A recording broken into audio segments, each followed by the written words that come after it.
Oh, I got a chance to sit and listen to Lady Gaga's Mayhem album because I still listen to records. I don't buy them no more. Bump that. But I will listen to the stuff. I mean, either sent to me or wherever I go to listen to it, you know. It's a different day and time, and you don't want to get hustled for records and stuff, especially when artists just not really either got too much stuff or you could have tightened it up. Gaga is one of the people that I'd say in the last 25 years, if I had a 10 most impactful artist, she would be there as a songwriter, producer, arranger, musician, versatility, knows a thing about hook and a groove. I will definitely give her due with that. And she came out like gangbusters.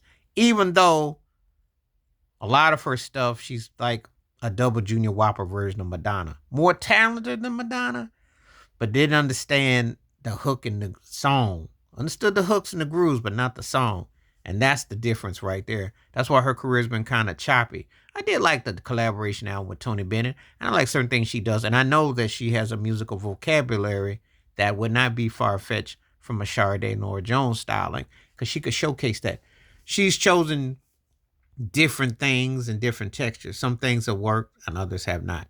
I've often liked her collaborations, you know, even though she may not be popular to say. I definitely like when she worked with R. Kelly, do what you want to do. I like what she done with Bruno Mars. I like those kind of collaborations because I think that showcases her stuff.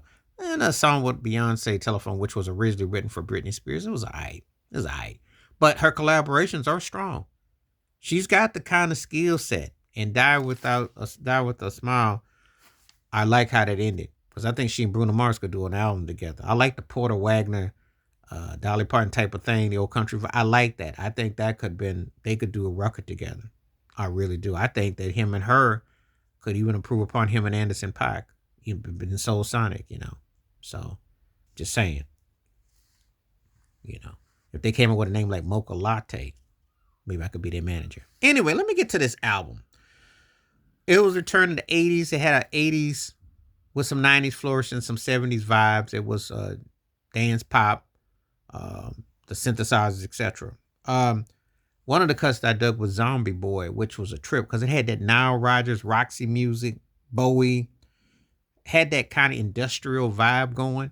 And that sounded like one of the best songs Madonna didn't get you grooving on after 88 when she went more, well, especially the 90s. That one had a throwback, but it worked and it didn't. There's a lot of derivativeness with her, but yet this was a nice groove with that. I like that. Obviously, Killer, the one that she sampled David Bowie's Fame, had a Prince vibe. Michael Jackson vibes are over a lot of the stuff that she does because she's an 80s kid. When you listen to her stuff, you can tell a lot of that stuff comes through in some of the musicality that's there. A nod to Duran Duran and a nod to 80s pop. Nod to Blondie with the versatility and a nod to Donna Summers with the disco and dance floor vibe. So you get a potpourri of a lot of things. Actually, the song also made me think of Roxette too. You know, the look made me think of that. Does some of those artists from that time, especially the 80s synth British pop invasion, she definitely explored a lot of that on this particular record. But then there's a nod with some of the industrial sounds, which is a nod to Trent Reznor and Nine Inch Nails on some of the production too. So I was listening to some of the grooves and some of the things that she had. Some of the stuff was a bit long-winded. Some of the stuff didn't work. But if you like the groove bass, which got her rose her to her prominent stuff, her debut, you'll like a lot of what this album has to offer. If you like that. It's one of those things though, I will tell any artist though, you can't go back to your roots or a groove or something because you evolved. And people expecting her to be the same artist she was 15 years ago or something, that's not gonna happen because she didn't work with Tony Bennett. She didn't done different stylings. But there are a couple of things here that, are cool. Better than a lot of stuff she's came out with. But I'm gonna be the first to tell you this. She could be even better. Because I think the talent wise and the skill set, she's one of the best artists the last 25 years, in my personal opinion. But we don't always get the best of her. We get her trying to either play like she's doing enough to stay what's happening or something that's catchy, which is cool. But if you really got the totality of her, it would really be something. It would really be something. Because she's probably one of the few artists that dare I say, could give you a Sade meets a Carole King meets a Michael Jackson meets with Bruno Mars and stirs that all up in a pot and make that work. But those characters and that chameleon thing can kind of make it kind of jangly and jarring. So better record than most of the stuff she's came out with in recent memory. And I think it has some, it's some stuff that it'll take you back. If you're into nostalgia, some of that stuff will work. But if you think that she's just kind of like putting stuff out there, it'll be because she's very polarizing. And what problem I have with her is more because of the fact that we don't always get her showcased at her best.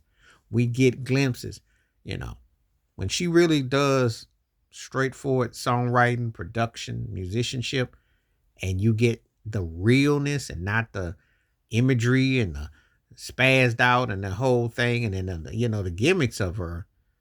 Uh, that's when she's at her best. So she would be right now. I classify as one of those hit and miss, strong, great acts that could be even better because it's just one of those things. But um, it has some moments there. There's some things that I like. Some things on the Mayhem album that I like. So it's more of a throwback to what she grew up on and what she did. Um, but I definitely would like to see her probably do a project with Bruno. And I like the Zombie Boy groove a lot. I like if she got her hands on someone between Bruno Mars and Nile Rodgers, she might make a record that you wouldn't soon forget. I mean, really hit it proper. Because that's that balance, that yin and yang. Somewhere between that and then somewhere in the middle of the Carole King thing. I'm telling you. But that's what makes her so frustrating because I can hear her in different parts and layers.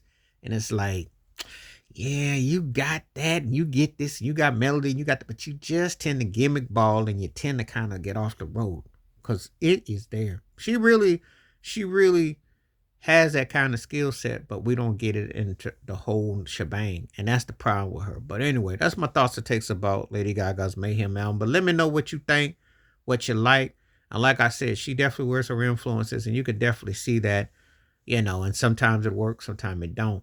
She's interesting though as an artist, and there's a lot of different layers to it. But I think a lot of times some people get turned off by the gimmicks and some of the side shows because But that is a very talented artist underneath all that mess though. Don't let the smoke and mirrors fool you. She got the skills, you just don't get it in totality all the time, and that's the real problem. Please like, subscribe, welcome thoughts, comments, and I do respond. Thank you. Wash your hands, keep your mind clear, watch out for another. Share the video if you like, and hit that membership. Stay safe, stay blessed, stay woke, stay free, stay true. I'm my one-time peace.